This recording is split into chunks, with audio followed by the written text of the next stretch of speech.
Когда вот я шел, у меня браслет был, я хотел его снять, и у меня он вылетел в борщевик. И я потом полез за ним, за браслетом, в борщевик. Потом, когда я его увидел, подобрал, потом пошел, у меня уже все было в соке, все ноги. Потом пошел водой мыть.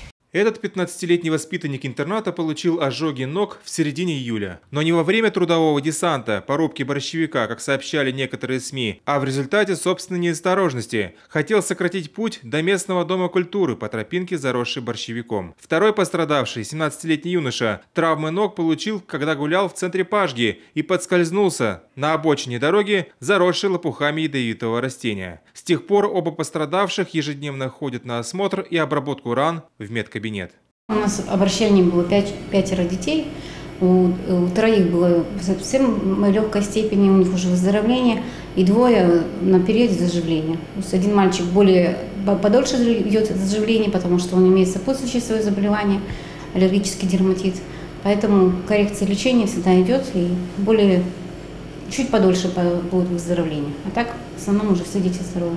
Озвученную в интернет-статье информацию о том, что дети обожглись во время рубки борщевика, сами пострадавшие не подтвердили, хотя один из них действительно участвовал в группе старшеклассников в трудовом десанте по уборке территории от опасного растения. Мы ходили вот здесь по полю, вот здесь по полю, там ходили сзади школы, вот там, где наш участок, немножко маленькие борщевики порубили, маленькие, невысокие, а вот где-то вот так маленькие, пониже, которые еще только заростки.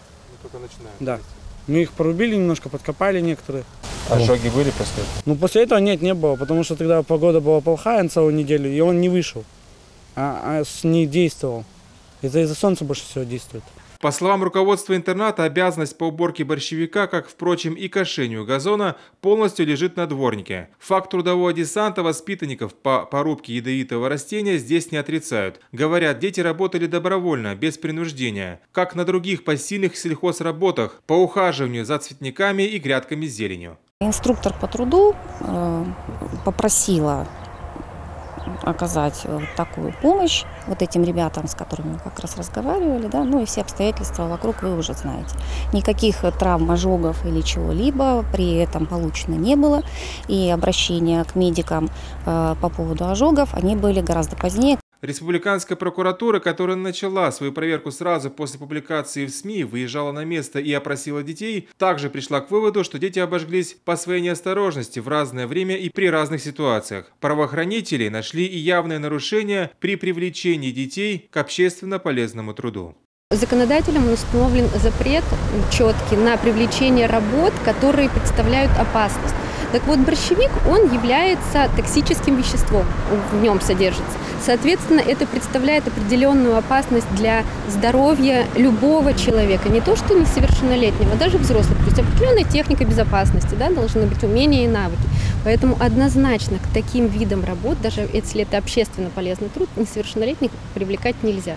По результатам выявленных нарушений прокуратура сделает представление об устранении нарушений в адрес Министерства образования Коми, которому напрямую подчиняется школа-интернат в Пажге. В Министерстве образования проводит свою служебную проверку, но результатов даже промежуточных пока не озвучивают. В первую очередь перед нами стоит задача – это безопасность детей и соблюдение всех их прав. Поэтому, конечно, если будет выявлено, что право ребенка нарушено, что на самом деле по вине взрослых причинен ущерб здоровью ребенка, мы будем реагировать в соответствии с законодательством, независимо от того, со стороны кого это было нарушение, и педагогических работников, и администрации. То есть сейчас проходит оценка всего происходящего. Между тем вызывают сомнения подлинность фотографий с ожогами, выложенных в интернет-статье. Пострадавшие воспитанники, получившие самые сильные травмы, отрицали сам факт их фотографирования. Медработники, которые осматривали детей все это время, утверждают, что таких волдырей у них не было. Кроме того, нам стало известно, истинным поводом для скандальной публикации мог стать затянувшийся конфликт с руководством одного из педагогов, у которого в конце августа истекает трудовой контракт. Эдуард Бушу, Вячеслав Беспалов, телеканал Юрган, Сыктывдинский район.